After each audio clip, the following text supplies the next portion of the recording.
বন্ধুরা দেখো, স্কুলে গরমের ছুটি পড়ে গেছে। গরমের ছুটি পড়া মানে যত জ্বালা। সারাদিন শুধু পড়, লেখ, ড্রয়িং কর, স্কুলের কাজ কর, ভাল লাগে না আর। এই যে দেখতে পাচ্ছ, আজ বৃষ্টি পড়ছে। আজ বিকেল বেলায় মাঠেও যাওয়া হয়নি, মাঠ ভিজে আছে, তাই ড্রয়িং করতে বসেছি। এই যে দেখো বন্ধুরা, আজকে একটা গাজর আঁকছি, দেখো কিভাবে আঁকছি। প্রথমে আমি 7 লিখবো।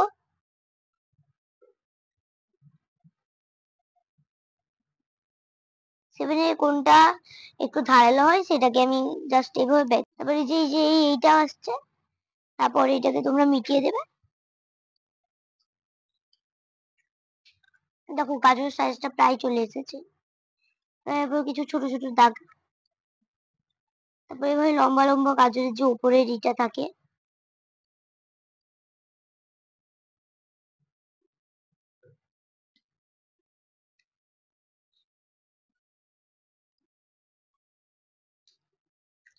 বেশি দেবো না যেহেতু আমি ছোট করে এঁকেছি। এবার একটা কুমড়ো আঁকছি।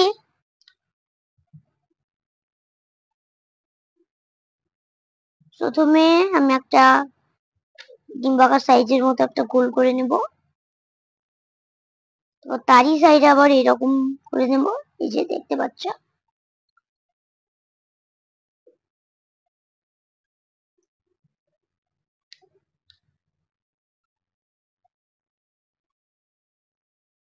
এখানে আরেকটা দিচ্ছি।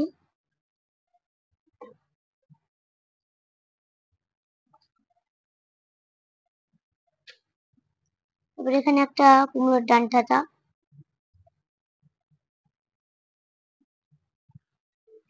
পাচ্ছ।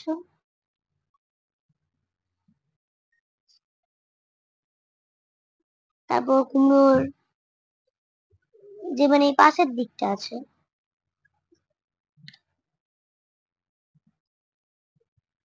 দেখো আমার কুমড়ো আঁকাটা কমপ্লিট হয়ে গেছে। তারপরে আমি এখানে একটা ফুলকপি আঁকছি। তো প্রথমে আমি ঠিক এরকম একটা সাইজ করব, তারপর পাহাড় যেমন হয় সেরকম ভাবে সুন্দর করে করে নিই।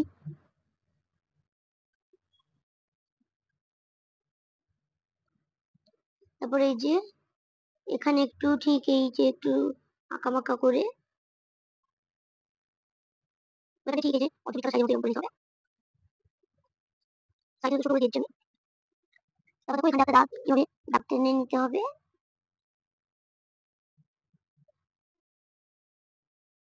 এগুলো যেহেতু পাতা, তাই পাতার মতো করে দিচ্ছি এবার আমি।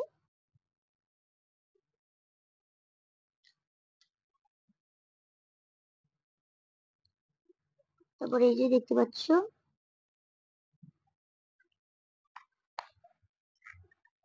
একটা বেগুন। দেখো আমি আমার আঁকা ছবিগুলোকে রং করে ফেলেছি, কেমন লাগছে বলো। বেগুনটার কিছুটা অংশ বাকি আছে। দেখো আমি রং করা কমপ্লিট করে নিয়েছি।